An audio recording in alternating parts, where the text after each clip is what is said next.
Residential building ആണെങ്കിൽ residential project ആണെങ്കിൽ ഏറ്റവും കൂടുതൽ ആൾക്കാർ കൺസിഡർ ചെയ്യുന്ന കാര്യം മെറ്റീരിയൽ സെലക്ഷനെ പറ്റിയിട്ടാണ് നമ്മളെപ്പോഴും ചിന്തിക്കുന്ന കാര്യം. അത് ഡയറക്ട്ലി കോസ്റ്റുമായിട്ട് ബന്ധപ്പെട്ട് കിടക്കുകയും ചെയ്യും. അപ്പോൾ മെറ്റീരിയൽ സെലക്ഷനെ പറ്റിയിട്ട് എന്താണ് ഏറ്റവും ബേസിക് ആയിട്ടുള്ള ഒന്ന് രണ്ട് കാര്യങ്ങൾ പറഞ്ഞു തരാനുള്ളത്?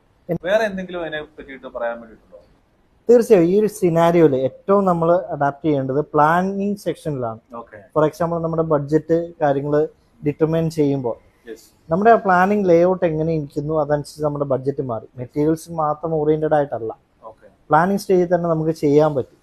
ഉണ്ട് പല ക്ലയൻസും നമുക്കൊരു എന്താ പറയുക ബഡ്ജറ്റ് ഓറിയന്റഡ് അല്ലാതെ ചെയ്യുന്ന ക്ലയൻസ് ഉണ്ടാവാം. ബട്ട് കൂടുതലും നമ്മുടെ കേരളത്തിൽ കുറച്ചുകൂടെ ബഡ്ജറ്റ് ഓറിയന്റഡ് ആയിട്ട് ചെയ്യുന്ന ക്ലയൻസ് ആണ് കൂടുതലായിട്ടുള്ളത്. റിക്വയർമെന്റ്സും അങ്ങനെയാണുള്ളത്.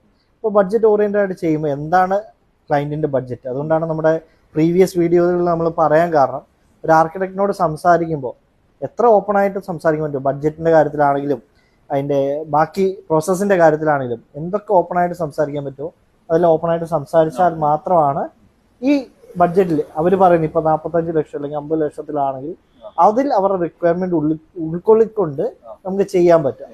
മെറ്റീരിയൽസ് ഒരു ഘടകമാണെന്ന് മാത്രം. ബട്ട് നമുക്ക് കൂടുതലും പ്ലാൻ ലേഔട്ടിൽ കട്ട് ഷോട്ട് ചെയ്യാൻ പറ്റും. ഫോർ എക്സാമ്പിൾ ഇപ്പോൾ ഫിൻവാളിന്റെ കട്ട് ഷോട്ട് ചെയ്യാൻ പറ്റും. ഡബിൾ ഹൈറ്റ്സ് വരുന്നത് നമുക്ക് മാക്സിമം കട്ട് ഷോട്ട് ചെയ്യാവുന്നതാണ്. അത്തരത്തിൽ എക്സ്ട്രാ സ്പേസ് അല്ലെങ്കിൽ ഏരിയ കൺസംഷൻ വരുന്ന ഇതെല്ലാം കട്ട് ഷോട്ട് ചെയ്ത് മാക്സിമം അവരുടെ ബഡ്ജറ്റ് എന്താണോ ബഡ്ജറ്റ് അതിൽ നിർത്താൻ പറ്റുന്ന രീതിയിൽ നമുക്ക് അഡപ്റ്റ് ചെയ്യാവുന്നതാണ്. പ്ലാനിങ് സെക്ഷനിലാണ് നമ്മൾ മെയിൻലി ഫോക്കസ് ആവുന്നത്. വലിയ ഓർണമെന്റേഷനിലേക്ക് പോവാതെ അതെ, മിനിമൽ ആണ് ഞാൻ പ്രിഫർ ചെയ്യാണ്. ഓരോരുത്തരുടെ പ്രിഫറൻസ് അനുസരിച്ചാണ്. ഇപ്പോൾ ഞാൻ പേഴ്സണലി പ്രിഫർ ചെയ്യുകയാണെങ്കിൽ ഒരു മിനിമൽ സ്റ്റൈലാണ് എപ്പോഴും നല്ലത്. ആ ഒരു ഭംഗി ഔട്ട് ആവാതെ ഇരിക്കാനും എപ്പോഴും ആ പുതുമ കിട്ടാനും എല്ലാം മിനിമലാണ് നല്ലത്.